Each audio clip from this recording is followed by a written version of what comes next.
it has been almost a tradition for the next generation's leaders to choose the first among equals by themselves. This time around, you asked a senior ex-minister, Mr. Khaw Boon Wan, to organize the process. Why Mr. Khaw? I think that fundamentally we are looking to bring everybody together and reach a choice of a new leader in a way which fosters consensus and trust and helps the new leader to consolidate his standing and build his team and build his ability to lead Singapore forward. In the previous occasions, we have done it in various ways. With Mr. Goh Chok Tong, a small group of us met after the 1984 elections. There was maybe five or six ministers at most, very informally, and made the decision. In the case of myself, Mr. Wong Kan Seng chaired a group of ministers, hosted lunch, and we settled it over lunch. I think it was when we all, I was very moved that everybody felt it was a straightforward matter, and then we came to a conclusion very quickly. This is the third time we are doing it.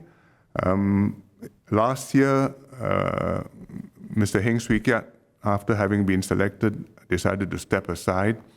The ministers told me they needed a bit more time in order to settle the matter. So I said, yes, let's get COVID done first. After COVID was coming under control, I decided that this thing cannot wait. I mean, the time is passing. We have to settle the matter. The uncertainty is not good.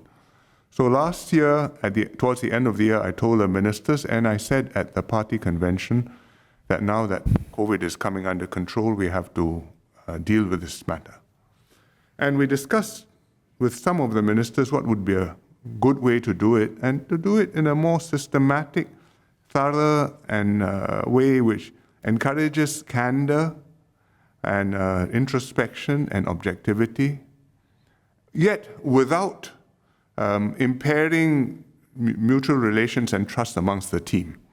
People must be able to speak honestly, to express their view of the strengths and weaknesses of the different potential candidates, and speak frankly.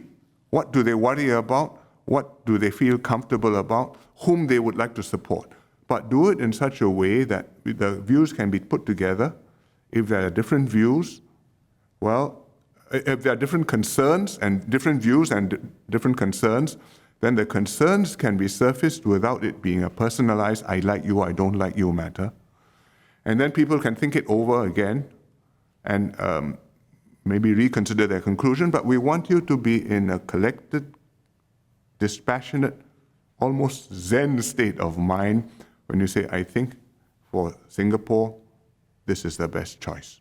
Putting aside personal preferences, ambitions, and biases.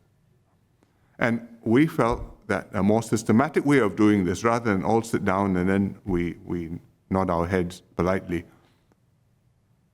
is to have a process, and we concluded that Mr. Khaw Boon Wan is the best person to lead the process. I spoke to Mr. Khaw Boon Wan to ask him to take on this responsibility.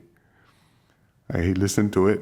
He knew it was something which he could not decline to do. It's a very heavy responsibility.